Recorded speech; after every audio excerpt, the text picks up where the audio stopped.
Hello साथियों, जय हिंद। स्वागत है आप सभी का एक बार फिर से आपके अपने यूट्यूब चैनल रानी लक्ष्मीबाई क्लासेस में।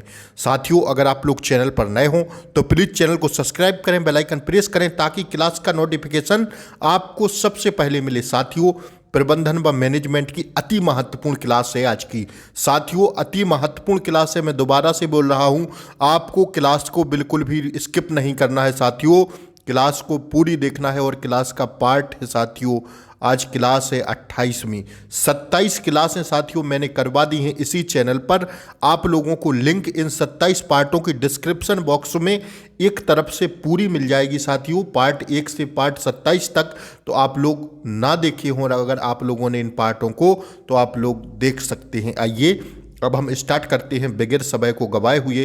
पहला क्वेश्चन साथियों आपकी स्क्रीन पर है, आप लोग देख सकते हैं। पहला क्वेश्चन साथियों है कि एक संगठन के लक्ष्यों को प्राप्त करने के लिए आवश्यक मानव वित्तीय भौतिक संसाधनों को प्राप्त करना और संगठित करना किस कार्य की श्रेणी में आता है। साथियों, एक संगठन के लक्ष्यों को प्राप्त करने के लिए आवश्यक मानव वित्तीय भौतिक संसाधनों को प्राप्त करना और संगठित करना किस कार्य की श्रेणी में आता है साथियों? तो वो कार्य आता है किस कार्य की श्रेणी में? आयोजन। आयोजन की श्रेणी में आता है साथियों। ध्यान रखिएगा, ऑप्शन 3 इसका सही जवाब है। चौथा ऑप्शन नियोजन था साथियों, आप लोग देख सकते हैं। तो इसका राइट आंसर क्या है? आयोजन। आइए अब हम लोग अगला क्वेश्चन साथियों देखते हैं। दूसरा क्वेश्चन आपकी स्क्रीन पर है कि तेजी से बढ़ती उपभोक्ता वस्तुओं को पहचानिए साथियों। तो इसका सही जवाब क्या है साथियों? Ketchup sauce. क्या साथियों? केचप सॉस इसका सही आंसर है। क्या होगा साथियों? तेजी से बढ़ती उपभोक्ता वस्तुओं को पहचानना है तो साथियों क्या होगा? Ketchup sauce. कार नहीं होगा, साइकिल नहीं होगा, सिलाई मशीन नहीं होगा साथियों, इसका राइट आंसर होगा केचप सॉस। ठीक है, आइए अब हम लोग तीसरा क्वेश्चन साथियों देखते हैं, आपकी स्क्रीन पर लगा हुआ है। अति महत्वपूर्ण क्लास है साथियों, तो आपको प्लीज क्लास को पूरा देखना है। अगर चैनल पर नए हो तो ऐसी ही क्लासों को आपको देखने के लिए मैं हिंदी की क्लासें लेकर आता हूं, मैं साइंस की क्लास लेकर आता हूं, तो आपको चैनल को सब्सक्राइब कर लेना है। वित्तीय प्रभावन क्षमता के लिए पूंजी के किस स्रोत का प्रयोग किया जाता है साथियों? जो वित्तीय प्रभावन होता है उसकी क्षमता के लिए पूंजी के किस स्रोत का प्रयोग किया जाता है? तो साथियों उसको कहते हैं ऋण पूंजी। ध्यान रखिएगा, क्या कहते हैं साथियों? ऋण पूंजी कहते हैं। ऑप्शन डी इसका सही आंसर है, इसको कहेंगे ऋण पूंजी। ऋण पूंजी। आइए चौथा क्वेश्चन साथियों आपकी स्क्रीन पर है, देखिए आप लोग। अति महत्वपूर्ण प्रश्न है कि डैश डैश डैश पूरे जीवन काल में निवेश प्रस्तावों से आसान रूप कुल आय को विचार में रखता है। कौन रखता है साथियों? तो बात करें प्रतिफल की औसत दर जो होती है साथियों, वो पूरे जीवन काल में निवेश प्रस्तावों से आसान रूप कुल आय को विचार में रखता है। कौन साथियों? प्रतिफल की औसत दर। ध्यान रखिएगा, कौन सी? प्रतिफल की औसत दर इसका सही आंसर है। ठीक है, चौथा का। आइए अब हम लोग अगला क्वेश्चन देखते हैं। अगला क्वेश्चन है साथियों, पांचवा क्वेश्चन है कि एक तेजी से बढ़ते बाजार में प्रश्न चिन्ह श्रेणी के में व्यापार इकाई सापेक्षतः डैश डैश डैश बाजार हिस्सा होता है।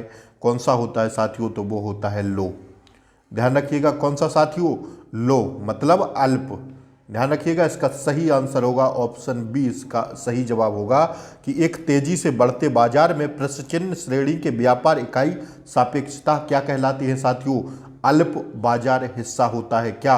अल्प बाजार हिस्सा होता है। ध्यान रखिएगा। ठीक है, छठा क्वेश्चन देखते हैं साथियों हम लोग। देखिए आपकी स्क्रीन पर छठवां क्वेश्चन लगा हुआ है कि प्रतिपूरण का निम्नलिखित में से कौन सा प्रकार एक पुरस्कार के रूप में जाना जाता है जो कि एक कर्मचारी व्यक्तिगत निष्पादन के आधार पर उसके नियमित वेतन के अतिरिक्त प्राप्त करता है? तो साथियों उसको कहते हैं क्या? प्रोत्साहन राशि। क्या कहते हैं साथियों? प्रोत्साहन राशि कहते हैं उसको। ठीक है, जो नियमित वेतन के अतिरिक्त प्राप्त करता है उसे क्या कहते हैं? प्रोत्साहन राशि।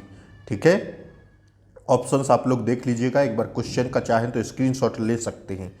आइए सातवां क्वेश्चन आपकी स्क्रीन पर लगा है साथियों, देखिए आप लोग कि कुछ विशिष्ट क्षेत्रों में कौन सी कौशलता ज्ञान और दक्षता के अधिग्रहण से संबंधित है? कुछ विशिष्ट क्षेत्रों में कौन सी कौशलता ज्ञान और दक्षता के अधिग्रहण से संबंधित है? तो वो है साथियों तकनीकी कौशल योजना। कौन सी साथियों? तकनीकी कौशल इसका राइट आंसर है। ध्यान रखिएगा, ऑप्शन सी इसका सही जवाब है। आइए 8वें क्वेश्चन को हम लोग देखते हैं। 8वां क्वेश्चन आपकी स्क्रीन पर है कि निम्नलिखित भूमिकाओं में से कौन सी भूमिका प्रबंधक द्वारा निभाई गई निर्णायक भूमिका की श्रेणी में नहीं आती है? बताना है कि वह कौन सी भूमिका है जो प्रबंधक द्वारा निभाई गई निर्णायक भूमिकाओं की श्रेणी में नहीं आती है। तो साथियों वो है प्रवक्ता। प्रवक्ता जो है साथियों निर्णायक भूमिकाओं की श्रेणी में नहीं आती है, और ये तीनों साथियों आती हैं। कौन कौन सी?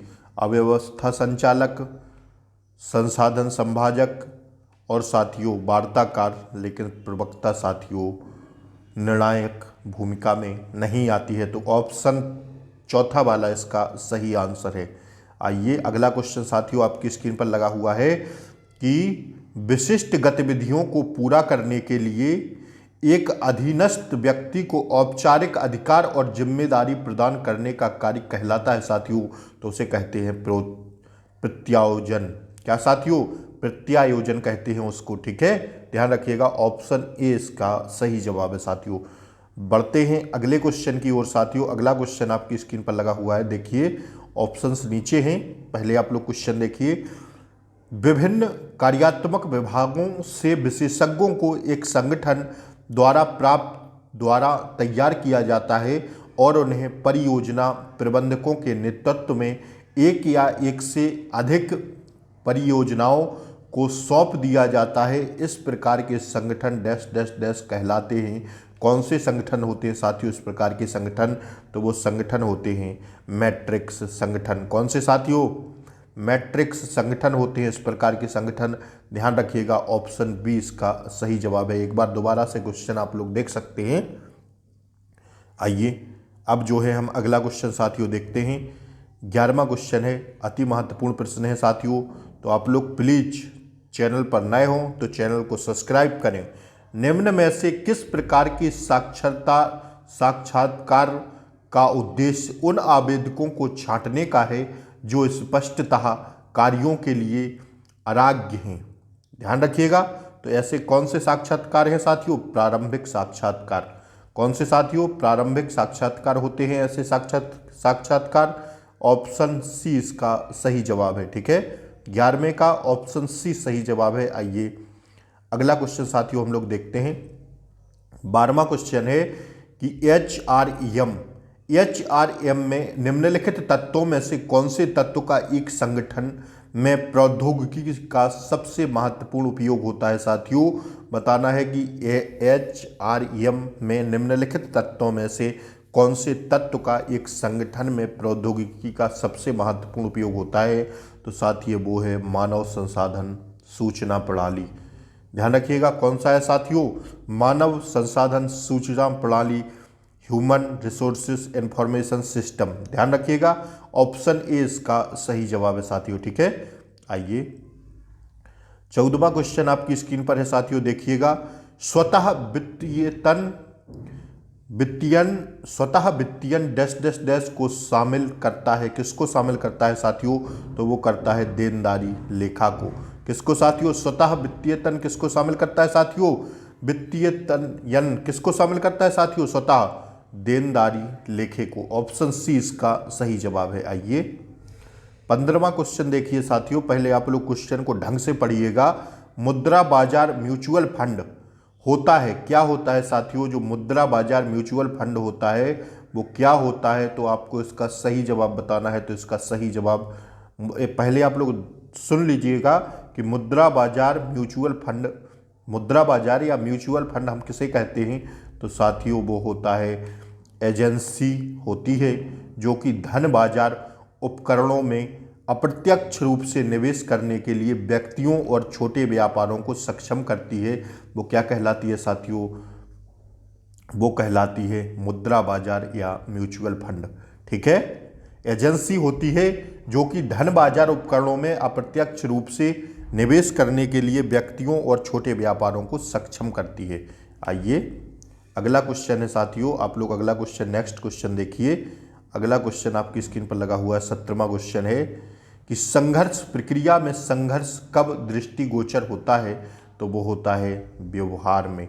कब साथियों? संघर्ष प्रक्रिया में संघर्ष कब दृष्टिगोचर होता है साथियों?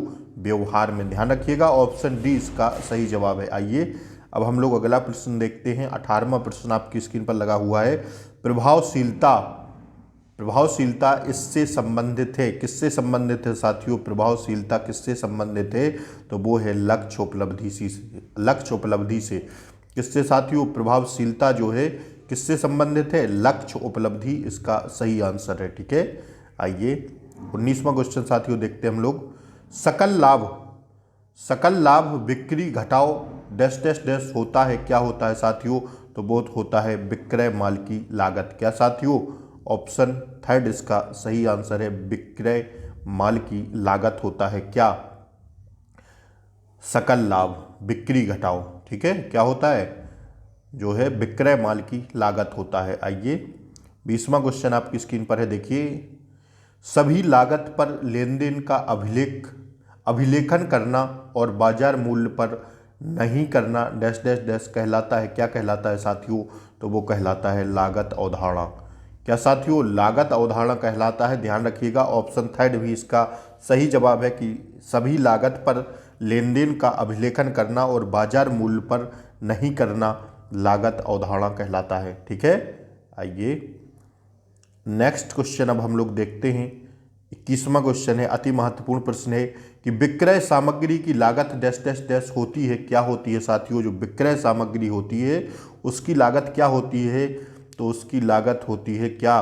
प्रारंभिक स्टॉक प्लस खरीद माइनस अंतिम स्टॉक प्लस प्रत्यक्ष लागत। ठीक है, ध्यान रखिएगा, ऑप्शन ए इसका सही जवाब है, विक्रय सामग्री की लागत प्रारंभिक स्टॉक प्लस खरीद माइनस अंतिम स्टॉक प्लस प्रत्यक्ष लागत। ध्यान रखिएगा, ऑप्शन ए इसका सही जवाब है, विक्रय सामग्री की लागत।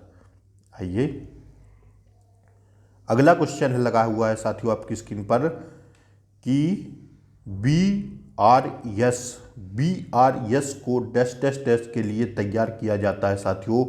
BRS को किसके लिए तैयार किया जाता है? तो साथियों इसको किया जाता है रोकड़ बही और बैंक पुस्तिका के बीच अंतर के सामंजस्य के लिए किया जाता है BRS को तैयार। ध्यान रखिएगा, किसके लिए? रोकड़ बही और बैंक पुस्तिका के बीच अंतर के सामंजस्य के लिए किया जाता है साथियों, आपको याद रखना है। ठीक है, आइए 23वां क्वेश्चन आपकी स्क्रीन पर लगा हुआ है साथियों, देखिए। भौतिक पर्यावरण के लिए फायदेमंद और पारिस्थितिकी सुरक्षित उत्पादों और गतिविधियों को बढ़ावा देने के रूप में किया जाने वाला विपणन कहलाता है साथियों। कौन सा कहलाता है? तो वो कहलाता है हरित विपणन। ध्यान रखिएगा, ऐसा विपणन जो भौतिक पर्यावरण के लिए फायदेमंद और पारिस्थितिकी सुरक्षित उत्पादों और गतिविधियों को बढ़ावा देने के रूप में किया जाने वाला विपणन होता है, वो होता है हरित विपणन। ध्यान रखिएगा, ऑप्शन सी इसका सही जवाब है। ठीक है, हरित विपणन कहेंगे। आइए क्वेश्चन है, सवाल है। ठीक है, देखिए। एक व्यापार का एक वर्ष में कुल राजस्व 24,000 रुपये, सॉरी, इकाई दहाई सैकड़ा हजार 10,000 लाख 2,40,000 रुपये एवं सकल लाभ 60,000 रुपये है, तो सकल लाभ अनुपात क्या होगा साथियों? तो ये होगा 25% का होगा साथियों। ध्यान रखिएगा, ऑप्शन बी इसका सही जवाब है। ठीक है,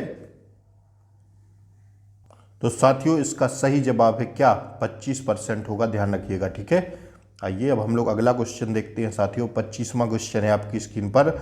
आज की क्लास का साथियों अंतिम प्रश्न है और ये प्रश्न साथियों अति महत्वपूर्ण थे, आप लोगों ने देखे होंगे आशा करते हैं।